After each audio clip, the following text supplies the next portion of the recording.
సింగరేణి బొగ్గు గంటల వేలం పాటను రద్దు చేయాలని అలాగే బొగ్గు గంటలను సింగరేణి సంస్థకు కేటాయించాలని డిమాండ్ చేస్తూ ఏఐటీయూసీ రాష్ట్ర సమితి ఆధ్వర్యంలో జూలై 18న ఉదయం 10:30 చలో రాజ్ భవన్ కార్యక్రమం ఉంటుంది. జిల్లా సమితి సభ్యులు అందరూ ఈ కార్యక్రమంలో పాల్గొనాల్సిందిగా మనవి.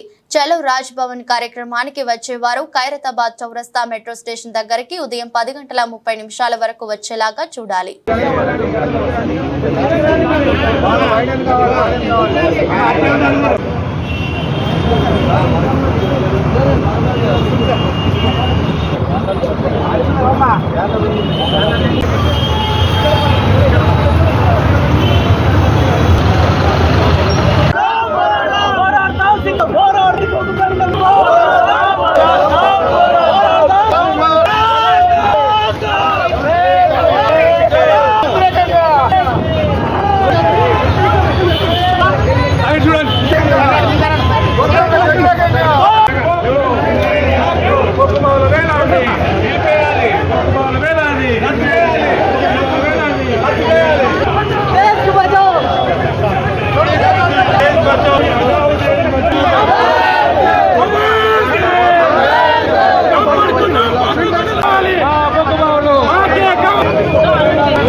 एआईटीसी स्टेट प्रेसिडेंट, ये कोयले का बारे में आज अपनी सेंट्रल गवर्नमेंट मोदी सरकार इसको हरास करके प्राइवेट वालों को हवाला करने का कोशिश कर रहे।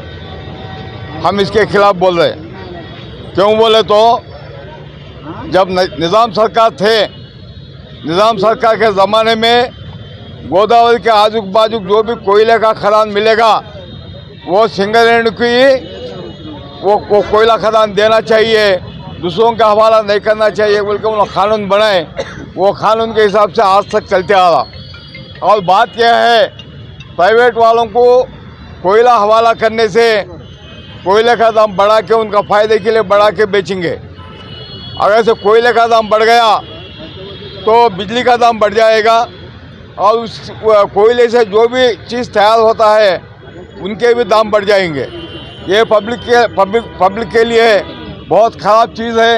इसलिए कोयले को प्राइवेटाइज नहीं करना चाहिए। जो कोयला खदान जो भी मिलेगा, ज़मीन के अंदर जो भी दिखेगा वो पूरा सिंगरेणी के हवाला करना है। इसके ये गवर्नमेंट का ये हरास करने का निर्णय के खिलाफ आज हमारी लड़ाई जारी है। पूरे देश में जितने भी ट्रेड यूनियंस हैं पूरे मिलकर ये लड़ाई चला रहे। अभी इसके पहले हम ये जो सेंट्रल मिनिस्टर किशन रेड्डी साहब है उनको भी हमारा मेमोरेंडम दे चुके हैं और रेवंत रेड्डी साहब को भी दे चुके हैं। और गवर्नमेंट ये बोल रही तो हम प्राइवेटाइज नहीं होने देंगे मगर हम हरास में पार्टिसिपेट नहीं करेंगे। क्या क्या की बातें कर रही, दीवाने शाह बातें कर रही, ये ठीक नहीं है। तुम सही तरीके से इसके ऊपर सोचना है, काम करना है, आगे बढ़ना है, नहीं तो फिर हमारा ये लड़ाई जारी रहेगा। आगे भी इसको हम लेके चलेंगे। ఏఐటీసీ తెలంగాణ రాష్ట్ర సమితి ప్రధాన కార్యదర్శిని ఈనాడు కేంద్ర ప్రభుత్వం దేశవ్యాప్తంగా మరి ఈసారి 10వసారి బొగ్గు బావులను వేలం వేయడానికి ప్రయత్నిస్తున్నది. దానిలో భాగంగానే ఈరోజు దేశవ్యాప్తంగా 61 బొగ్గు బావులను నవీకరణలో భాగంగా మన తెలంగాణలో కూడా ఒకటి ఈ మంచిర్యాల దగ్గర ఒక బావిని కూడా వేలం వేసి పెట్టుబడిదారులకు, ప్రైవేటు కార్పొరేట్ శక్తులకు అడ్డగట్టేందుకోసం, మేలు చేసేందుకోసం ఈ ప్రభుత్వం ప్రయత్నిస్తుంది. దాన్ని తీవ్రంగా మేము ఏఐటీసీగా వ్యతిరేకిస్తున్నాం. అదే సందర్భంలో చూస్తే ఈనాడు మొత్తం దేశవ్యాప్తంగా బొగ్గును ఉత్పత్తి కనుక లేకపోతే ఈ యొక్క ప్రైవేటు పరం చేస్తే ఈనాడు పరిశ్రమలు కూడా మూతపడతాయి. అందులో పనిచేస్తున్నటువంటి కార్మిక వర్గం కూడా రోడ్ల పాలవుతారు. అదేవిధంగా బొగ్గు అనేది విద్యుత్తు, అదేవిధంగా అనేక రకాల ఉపయోగపడేటువంటి బొగ్గును ఈరోజు ప్రభుత్వమే ఈరోజు లేకుండా చేసేటువంటి పరిస్థితిని మేము తీవ్రంగా వ్యతిరేకిస్తున్నాం. ఇది దేశవ్యాప్తంగా ఈ ప్రభుత్వం కుట్రబనుతున్నటువంటి పరిస్థితుల్లో రాష్ట్ర ప్రభుత్వం కనీసం అక్కడ వేలమేసేదాన్ని మేము ఇక్కడ వేలమేయొద్దని చెప్పి కిషన్ రెడ్డి గారికి చెప్పినా ఆయన ఖచ్చితమైనటువంటి హామీ ఇవ్వకపోవడం, అదేవిధంగా ప్రభుత్వం ఒక విధమైనటువంటి ప్రకటన చేయకపోవడం కూడా చూస్తే దీంట్లో అనేక కుట్రలు జరుగుతున్నాయి. దీన్ని మేము తీవ్రంగా ఏఐటీసీగా ఇతర అనేక కార్మిక సంఘాల వాళ్ళు ఈనాడు దేశవ్యాప్తంగా ఈ యొక్క ఉద్యమంలో పాల్గొంటున్నారు.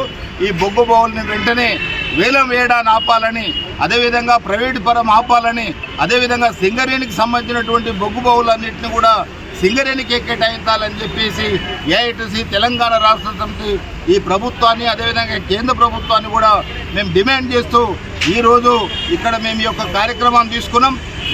రాష్ట్ర అధ్యక్షుడిని ఇప్పుడు ఈరోజు బొగ్గు గనులని వేలం వేయాలి అని చెప్పి కేంద్ర ప్రభుత్వం నిర్ణయించింది.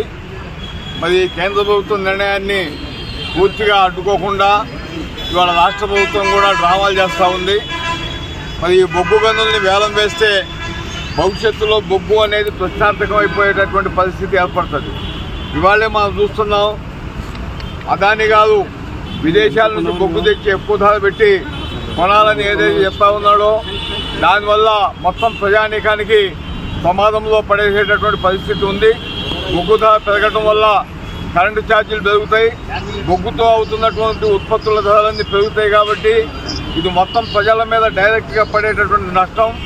అంతేకాకుండా బొగ్గు గనుల్లో ఇవాళ చాలామంది నిరుద్యోగులకు ఉద్యోగాలు మనం కల్పిస్తూ ఉన్నాం. వేలాది మందికి, లక్షలాది మందికి మరి ఆ ఉద్యోగాలు కూడా కోల్పోయేటటువంటి పరిస్థితి ఉంటుంది. ప్రభుత్వం చాలా తెలివిగా మాట్లాడుతూ ఉంది. ఇప్పుడున్నటువంటి బొగ్గు గనుల్ని మేము ప్రైవేటైజ్ చేయట్లేదు, కొత్తగా ఏవైతే బొగ్గు తీయడానికి మేము ప్రయత్నం చేస్తున్నామో వాటినే ప్రైవేటైజ్ చేస్తున్నామని చెప్పి తెలివితేటలతో మాట్లాడుతూ ఉంది. ఇప్పుడున్న బొగ్గు 10-15 సంవత్సరాలకు మించి రాదు. మరి అలాంటప్పుడు ఈ బొగ్గు గనుల్ని వేలం వేస్తే భవిష్యత్తులో విద్యార్థుల పరిస్థితి ఏంటి? వాళ్ళ ఉద్యోగాలు ఎవరిస్తారు? మొత్తం ప్రైవేటీకరణ చేయడం వల్ల బొగ్గు యొక్క ధరలు కూడా పెరిగే ప్రమాదం ఉంటుంది. కాబట్టి బొగ్గుని అమ్మొద్దు, బొగ్గు గనుల అమ్మకాన్ని వెంటనే నిలిపివేయాలి. దీనికి కూడా రాష్ట్ర ప్రభుత్వం చిత్తశుద్ధితో పనిచేయాలి. కేంద్ర ప్రభుత్వం యొక్క ఈ ప్రైవేటీకరణ విధానాల్ని ట్రేడ్ యూనియన్స్గా మేము ఎదుర్కొంటాం. ఇవాళ అన్ని కార్మిక సంఘాలు కలిసి దీని మీద ఈ ఉద్యమాన్ని మేము స్టార్ట్ చేస్తూ ఉన్నాం. ఈ ఉద్యమం ఇంతటితో ఆగేది కాదు. ప్రభుత్వం తన నిర్ణయాన్ని వెనక్కి తీసుకునేంత వరకు ఈ పోరాటాన్ని మేము కొనసాగిస్తామని చెప్పి మీడియా ద్వారా ప్రభుత్వాన్ని హెచ్చరిస్తాం. సింగరేణిలో నా పేరు Vasireddy Seetharamaiah, Singareni college workers union AITC Singareni విభాగం అధ్యక్షుడిని. బొగ్గు గనుల వేలంకు వ్యతిరేకంగా భారత communist party CPI AITC union తీసుకున్న నిర్ణయం మేరకు మేము 10 రోజులుగా సింగరేణిలో ఆందోళన కార్యక్రమాలు చేస్తూ ఉన్నాం. 5వ తేదీ నాడు అన్ని కలెక్టర్ ఆఫీసులను కూడా ముట్టడి చేసి కలెక్టర్ల ద్వారా మెమోరాండం ఇచ్చాం. అదేవిధంగా 6వ తేదీ నుండి నిన్న 12వ తేదీ వరకు కూడా అన్ని జనరల్ మేనేజర్ల ఆఫీసు ముందు, హెడ్ ఆఫీసుల ముందు మేము నిరాహార దీక్షలు చేశాం. మేము రాష్ట్ర ప్రభుత్వానికి, కేంద్ర ప్రభుత్వానికి, బొగ్గు గనుల శాఖ మంత్రి కిషన్ రెడ్డి గారికి, రాష్ట్ర ముఖ్యమంత్రి గారికి కూడా మేము సింగరేణి కాలేజ్ నుండి మేము మెమోరాండాలు ఇచ్చాం. అయినప్పటికీ కూడా బొగ్గు గనులని వేలం పాట పెట్టి ప్రైవేట్ వాళ్ళకి అమ్ముతూ ఉన్నారు. ఒకనాడు సింగరేణి 1945 కంటే ముందు సింగరేణి ప్రైవేట్ వాళ్ళ ఆధ్వర్యంలో నడుస్తూ ఉంటే ఆనాడు సింగరేణి కాలేజ్ వర్కర్స్ యూనియన్ ఏఐటీసీని స్థాపించి ప్రైవేటీకరణకు వ్యతిరేకంగా పోరాడి నైజాం నవాబ్ ప్రభుత్వంలోనే సింగరేణిని మేము ప్రభుత్వ రంగ పరిసరంగా తెచ్చుకున్నాం. అటువంటి సింగరేణి గత 60-70 సంవత్సరాలుగా ప్రభుత్వ రంగంలో నడుస్తూ సుమారు 1,00,000 మందికి పైగా కార్మికులకు ఉద్యోగాలు కల్పిస్తూ పరోక్షంగా కొన్ని లక్షల మందికి తోడ్పడుతున్నటువంటి సింగరేణిని ఇవాళ కేంద్ర ప్రభుత్వం, నరేంద్ర మోడీ గారి ప్రభుత్వం ప్రైవేటీకరణ చేయడం కొరకు బొగ్గు గనులని వేలంపాట పెడతా ఉన్నారు. ఈ వేలంపాటలో అదానీలు, అంబానీలు లాంటి పెట్టుబడిదారులు పెట్టుబడి పెట్టి రేపు బొగ్గుని సామాన్య ప్రజలకు అందుబాటులో లేకుండా రేటు పెంచితే విద్యుత్ ఛార్జీలు పెరుగుతాయి, ఇనుము ఛార్జీలు పెరుగుతాయి, సిమెంట్ ఛార్జీలు పెరుగుతాయి.